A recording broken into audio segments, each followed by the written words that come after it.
Je suis Clotilde Dussoulier et vous écoutez l'épisode 213 de Change ma vie, la comparaison, question-réponse.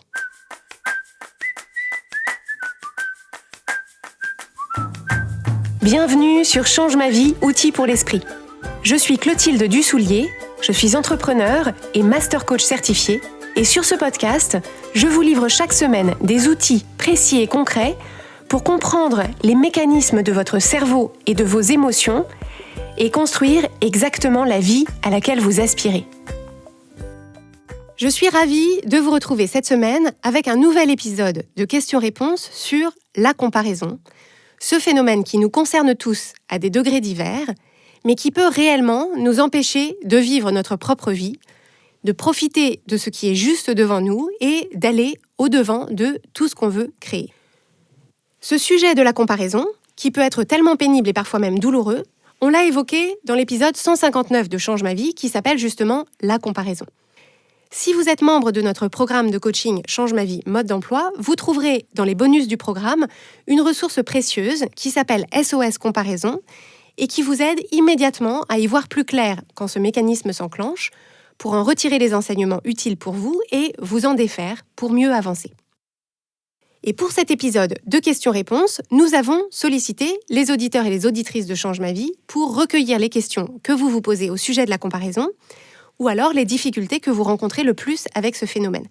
Donc, avec mon équipe, on a sélectionné quelques-unes de vos contributions et je me fais une joie d'y répondre dans cet épisode. Alors, cette idée de comparaison, pour qu'on s'assure qu'on a le sujet bien en tête, c'est le phénomène qui consiste à observer une autre personne que nous, donc que ce soit une personne de notre entourage personnel ou professionnel, ou alors une personne qu'on suit sur Internet, peut-être une personne célèbre, ou même une pure inconnue croisée sur une aire d'autoroute, et opérer mentalement une évaluation relative de certaines caractéristiques entre elle et moi. Donc je vais peut-être comparer ce que je perçois de son corps par rapport au mien, ce que je perçois de son niveau de compétence par rapport au mien, ce que je perçois de son degré de succès par rapport au mien, ce que je perçois de la qualité de sa relation de couple par rapport à la mienne, ce que je perçois de son comportement par rapport au mien, etc., etc. Donc pour mieux comprendre la raison d'être de ce mécanisme et pourquoi il est problématique, qu'on se compare d'ailleurs favorablement ou défavorablement, je vous renvoie à l'épisode 159 de Change ma vie que vous pourrez écouter en complément de celui-ci. La première question à laquelle je vais répondre pour cet épisode est celle de José, qui demande. Bonjour Clotilde, bonjour à tous. Alors dans le thème de la comparaison, moi j'avais une question concernant le fait que lorsqu'on se compare avec des gens, inconsciemment ou consciemment, il peut avoir une sorte d'envie qui vient, donc voire même de la jalousie, qui parfois n'est même pas voulue. Mais du coup, moi je trouve ce sentiment un peu déstabilisant. Comment est-ce qu'on pourrait y faire pour y faire face? Merci. Ce que José pointe du doigt ici, c'est exactement ce qui rend le phénomène de la comparaison douloureux pour la plupart d'entre nous. C'est le jugement de valeur qui se cache en dessous. Si on ne faisait qu'une évaluation relative de certaines de nos caractéristiques par rapport à celles d'une autre personne sans émettre de jugement de valeur, sans en tirer de conclusion sur la valeur relative d'une personne par rapport à l'autre, cette comparaison serait tout à fait neutre et ne susciterait pas d'émotion particulière. Si je me contente d'observer « elle a un sac à dos noir et mon sac à dos est bleu », je compare effectivement la couleur de nos sacs à dos, mais comme personnellement je ne pense pas que noir est mieux que bleu ou vice-versa pour un sac à dos, la comparaison s'arrête à cette évaluation qui est neutre. Mais bien sûr, quand on se compare aux autres sur des sujets qui nous tiennent plus à cœur que la couleur de notre sac à dos, on ne s'arrête pas là. La raison pour laquelle on fait cette comparaison, c'est qu'on pense qu'on va pouvoir en tirer des conclusions sur nos positions respectives dans l'échelle du groupe, sur notre valeur respective au sein du groupe, sur notre accès aux ressources et donc sur notre sécurité ou notre insécurité au sein du groupe. Et ça, c'est toujours une considération de première importance pour la partie primaire de notre cerveau, puisque l'être humain est une espèce hautement sociale pour qui la survie a toujours été étroitement liée à son acceptation et à son statut dans son groupe d'appartenance. Donc, même si on ne se formule pas les choses explicitement comme ça, même si ça se produit en un éclair dans notre cerveau, le cheminement de pensée quand on se compare aux autres, c'est toujours une version de « si cette femme a les cuisses plus fines que les miennes, alors elle a plus de valeur que moi au sein du groupe, et donc si un jour les ressources viennent à manquer et qu'il faut jeter quelqu'un par-dessus bord, on la favorisera par rapport à moi, et donc la conclusion c'est « je ne suis pas en sécurité ». Ou bien c'est « si cette personne a un salaire ou un chiffre d'affaires plus important que le mien », ou si cette personne a l'air d'avoir une relation de couple complice et amoureuse, alors elle a sans doute accès à des expériences et des ressources qui sont mieux que les miennes, et donc comparativement, je me sens en danger ou je me sens lésée. Et c'est exactement ça qu'expriment nos émotions d'envie ou de jalousie qu'évoque José. L'envie ou la jalousie, c'est tout simplement le messager émotionnel qui a pour fonction de nous alerter sur quelque chose qu'on pourrait avoir mais qu'on n'a pas, et qui a pour fonction de nous mettre en action pour l'obtenir, que ce soit en nous élevant dans l'échelle sociale pour nous rapprocher de la sécurité, ou en sécurisant notre accès à des ressources qui pourraient s'avérer cruciales pour la suite. Donc c'est important de décoder ce phénomène de cette façon et de comprendre qu'en réalité, la comparaison, la jalousie et l'envie, c'est notre cerveau qui cherche à favoriser ce qu'il considère comme les conditions optimales pour notre survie. Ça permet de normaliser ces émotions d'envie et de jalousie qui peuvent se présenter, et ça permet de désamorcer le jugement qu'on peut avoir à notre sujet quand on ressent ces émotions et qu'on peut se trouver nul ou pathétique ou immoral de les ressentir. Parce qu'effectivement, le problème de l'envie et de la jalousie, c'est d'une part que c'est assez pénible de les ressentir, mais d'autre part que souvent, ça s'active de façon négative vis-à-vis de la personne avec qui on se compare. Comme on regarde en réalité nos positions relatives dans l'échelle de valeur du groupe ou dans l'accès aux ressources, finalement, le moyen qui peut apparaître à notre cerveau primaire comme le plus simple pour résoudre le problème, celui qui nous demanderait le moins d'efforts, ce serait que les autres descendent à notre niveau. Donc, que cette femme ait de la cellulite comme nous, que son entreprise traverse une période difficile ou que son couple batte de l'aile. Et ça, la plupart d'entre nous ne voulons pas être quelqu'un qui souhaite ça aux autres. On n'a pas envie de s'identifier à ces pensées, si et quand elles nous traversent l'esprit, et on sent bien que ça ne nous élève pas. Et ce qui est sûr, c'est que c'est beaucoup plus favorable à notre propre épanouissement, à notre propre accomplissement et à ceux du groupe tout entier, si on se propose d'accueillir l'envie ou la jalousie, non pas comme un problème à résoudre avec un nivellement par le bas, mais comme une opportunité de niveler par le haut. Et ça nous amène justement à la question que nous a posée Diane, qu'on va écouter tout de suite. Bonjour Clotilde, Diane de Lyon. J'ai une petite question. Est-ce que la comparaison peut avoir quand même des côtés positifs parfois ? Est-ce que ça peut se rapprocher quand même par moments de l'inspiration, de l'émulation ou quelque chose de ce genre ? Merci beaucoup pour ta réponse. À bientôt. Alors, c'est exactement de cette façon-là qu'on peut mettre à profit ce phénomène de comparaison quand notre cerveau l'enclenche. Partout où je me compare aux autres, c'est que d'une façon ou d'une autre, je pense que ce que j'ai, ce que je suis ou ce que je vis n'est pas assez.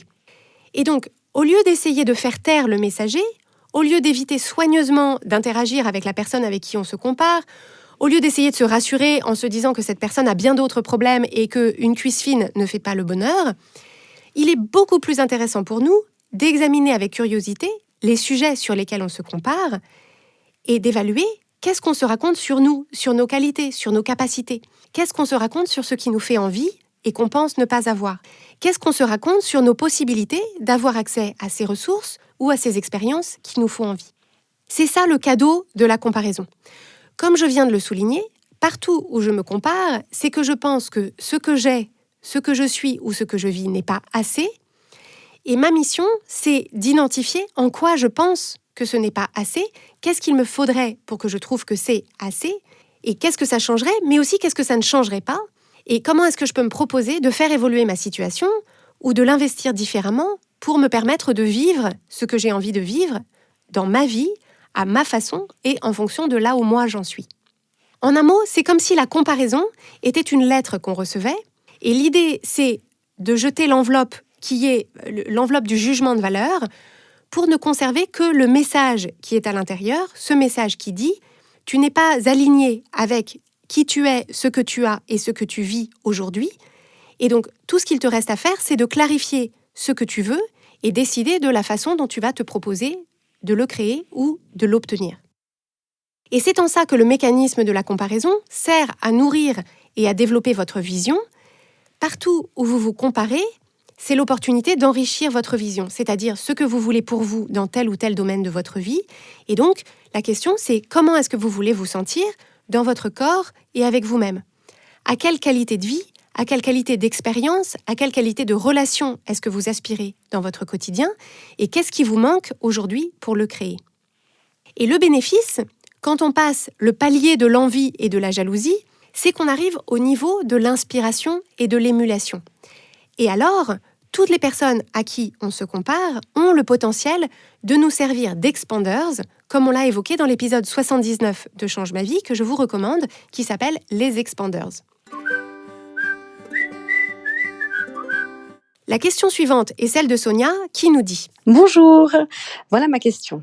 L'homme de ma vie vient de quitter sa femme pour moi, donc je suis super heureuse, mais en même temps je suis super anxieuse parce qu'en fait j'arrête pas de me comparer à elle et j'arrête pas de me dire qu'est-ce qu'elle aurait fait si elle avait été à ma place, est-ce que si je fais ça je le fais mieux qu'elle, est-ce qu'elle a fait ça, est-ce que je devrais aussi m'intéresser à ce sujet-là, enfin voilà, ce genre de choses, et pourtant je devrais pas puisqu'il a fait son choix, mais malgré tout ça c'est plus fort que moi, elle est tout le temps dans ma tête et j'arrête pas de me comparer à elle et ça me stresse en fait je crois que j'ai peur qu'il me trouve moins bien et puis qu'il regrette son choix et qu'il retourne avec elle. Alors comment est-ce que je fais pour arrêter ça ?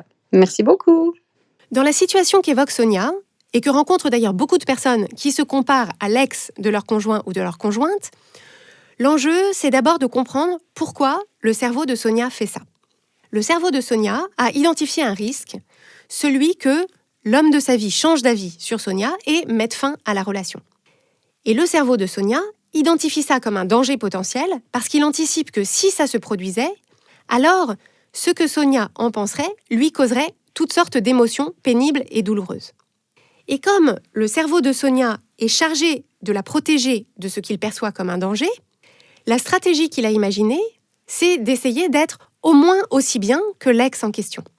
La logique qu'il adopte, c'est de se dire « si on arrive à être au moins aussi bien que son ex-femme, alors on sera à la hauteur des attentes de cet homme, alors il continuera à nous aimer et alors on sera en sécurité. » Ce qui est paradoxal, c'est d'utiliser comme standard à atteindre la personne avec qui justement cet homme-là n'est pas resté, mais nos cerveaux ne sont pas à un paradoxe près.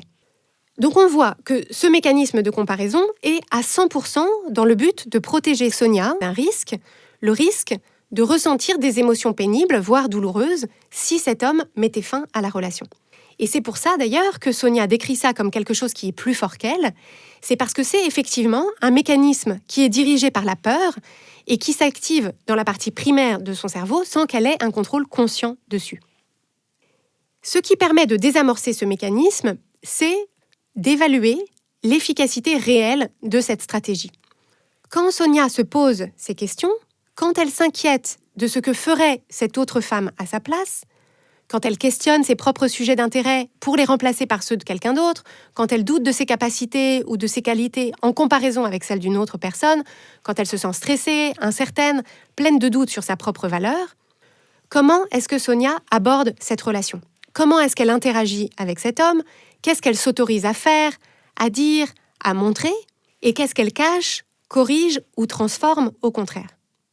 Lorsqu'on vient à une relation avec l'idée que la personne qu'on est n'est pas assez, puisqu'on l'a vu, c'est l'idée sous-jacente de ce mécanisme de comparaison, ce qu'on constate de façon universelle, c'est que c'est un obstacle à l'authenticité et à la connexion dans cette relation.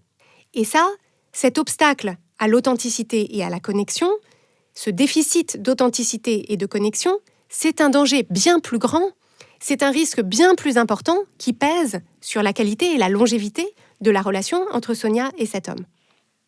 Donc pour désamorcer ce mécanisme de comparaison qui empêche Sonia de construire cette relation sur des fondations d'authenticité et de connexion, l'enjeu pour elle, c'est de développer un regard sur elle-même dans lequel elle pense qu'elle est assez. Une relation avec elle-même dans laquelle elle pense que ce qu'elle choisit de faire, la façon dont elle le fait et les sujets auxquels elle s'intéresse sont parfaitement à la hauteur parce que 100% Sonia. C'est une relation avec elle-même dans laquelle Sonia décide que son seul standard, c'est d'être 100% Sonia, parfaitement imparfaite, à sa façon unique et singulière, et qu'elle continuera de penser d'elle-même qu'elle est assez, même dans l'hypothèse où cet homme-là viendrait à la trouver trop ceci ou pas assez cela et regretter sa décision. C'est ça l'antidote ultime. De quelle façon Sonia peut-elle s'assurer à elle-même qu'elle a et qu'elle aura toujours son soutien indéfectible, qu'elle restera toujours dans cette équipe, fière d'elle-même et solidaire d'elle-même, quoi qu'il arrive.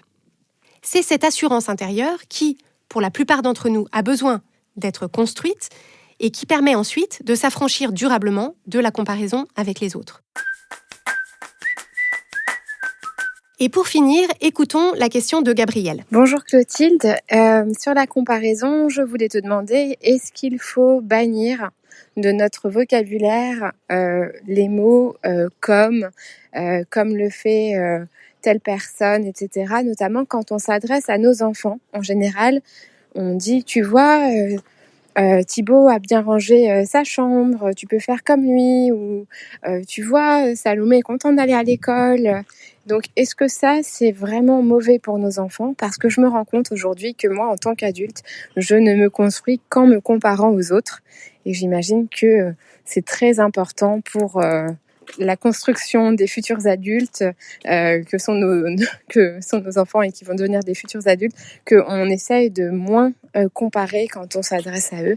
Aujourd'hui, moi, je sais que les autres sont inspirants et sont des exemples. Et finalement, est-ce que la comparaison est si mauvaise? Voilà, c'était ma question. Merci. Comme on l'a évoqué au fil des questions précédentes, la comparaison est un terrain glissant pour les humains parce que la partie primaire de notre cerveau a tendance à s'en servir pour évaluer notre place, notre statut, notre valeur, et donc notre degré relatif de sécurité ou d'insécurité au sein de notre groupe d'appartenance. Quand on le présente comme ça, on imagine assez facilement ce que ça donne pour un cerveau d'humain enfant qui n'a pas, par définition, la maturité cognitive ou émotionnelle indispensable pour pouvoir mettre en perspective ce mécanisme et transformer la réaction primaire de mise en danger en un phénomène d'émulation ou d'inspiration.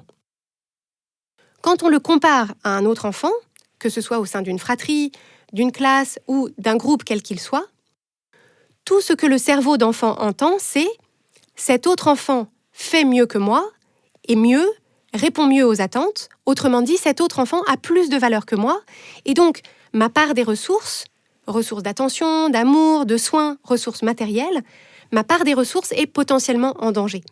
Et si ces ressources venaient à manquer, je ne serais pas servie en premier, voire même je pourrais en être complètement privée. Ce qu'on peut souligner, c'est qu'il est tout à fait possible que ce mécanisme conduise l'enfant à se conformer mieux, c'est-à-dire à ranger sa chambre comme Thibaut ou à faire semblant d'être content d'aller à l'école comme Salomé. Parce que bien sûr, l'enfant veut regagner sa place et montrer qu'il est lui aussi à la hauteur. Mais en dessous, le risque, c'est que ça érode au fur et à mesure son sentiment de sécurité au contact des personnes qui lui proposent cette comparaison, parce que le message qu'il reçoit en filigrane, c'est « ta place ne t'est pas acquise, elle peut être gagnée ou perdue au gré de ce que tu fais de bien ou de pas bien ». Or, cette sécurité dans la relation enfant-adulte, cette assurance de sécurité qu'on peut s'efforcer de leur apporter de la façon la plus inconditionnelle et la plus constante possible, c'est une des composantes majeures dans la construction des adultes confiants et épanouis qu'on aimerait qu'ils deviennent. Ce qu'on peut préciser aussi, c'est que le même message est envoyé aux enfants qui se voient montrer en exemple. Thibaut ou Salomé reçoivent eux aussi le message que pour le moment, le vent est en leur faveur, mais qu'ils ont intérêt à continuer à ranger leur chambre de façon nickel et à être contentes d'aller à l'école, au risque de perdre cette place favorisée et la sécurité associée. Sans compter l'inimitié ou l'hostilité qui peuvent se développer en direction de ces enfants qui sont élevés comme exemple à suivre, alors qu'ils n'ont rien demandé à personne, et qu'ils aimeraient sans doute mieux être comme les autres, plutôt que montrés comme à part. Donc c'est le fameux syndrome du chouchou, qui en réalité isole plus qu'il ne favorise. Une fois qu'on a souligné tout ça, on voit que, aussi bien au sein d'une fratrie que dans une classe à l'école ou tout autre groupe d'enfants, la meilleure stratégie, c'est d'inviter chaque enfant à n'utiliser la comparaison qu'avec lui-même, c'est-à-dire se comparer à lui-même dans ses propres apprentissages, se comparer à lui-même dans sa propre progression, dans sa propre croissance, en l'aidant toujours à se centrer sur ce que lui veut, sur ce que lui fait, sur ce qui fait sa force, sur ce qui serait dans son intérêt à lui et sur ce qu'il a peut-être encore besoin ou envie de développer. Un élément particulièrement clé dans la question de Gabrielle, c'est qu'elle dit « Aujourd'hui, pour moi, les autres sont inspirants et sont des exemples. » Et la distinction, c'est que quand Gabrielle dit ça, c'est Gabrielle qui choisit ses points d'inspiration. C'est elle qui choisit les exemples qu'elle a envie de suivre et c'est elle qui choisit de les faire entrer dans son monde intérieur. Même en tant qu'adulte, ce serait sans doute tout à fait différent si c'était une personne extérieure et particulièrement une figure d'autorité comme un ou une manager ou une figure d'attachement comme un ou une conjointe, si c'était cette personne-là qui lui disait « Dis donc Gabrielle, tu devrais t'inspirer un peu plus de telle personne et voilà un exemple dont il serait bon que tu prennes de la graine. » En revanche, en tant qu'adulte, si on a comme Gabrielle un rapport constructif et inspirant à nos modèles ou à nos expanders, comme je l'évoquais à l'instant, ça va être très utile aux enfants dans leur construction de partager ça avec eux, en leur disant, par exemple, tu vois, quand je regarde ma sœur jouer du piano, je vois qu'elle est beaucoup plus forte que moi, et comme je trouve ça magnifique ce qu'elle a fait, ça me fait envie, ça m'aide à rester motivée pour travailler, parce que je vois que c'est possible, et j'ai envie, moi aussi, de progresser comme elle l'a fait. Et on peut ensuite ouvrir la discussion avec eux, en leur demandant si ça leur arrive à eux aussi de se comparer aux autres, en quels termes, sur quel plan, qu'est-ce qu'ils en pensent, comment ils se sentent quand ils font ça, et comment est-ce qu'ils veulent, eux, utiliser ce moteur de la comparaison pour leurs propres bénéfices au service de leurs propres apprentissages et de leur propre croissance. Voilà pour les questions d'aujourd'hui. Je remercie celles et ceux d'entre vous qui ont partagé leurs interrogations avec nous. Si vous voulez vous aussi participer au prochain épisode de questions-réponses, il suffit de vous inscrire à la newsletter de Change Ma Vie sur changemavie.com/inscription et on vous préviendra lors de notre prochain appel à questions.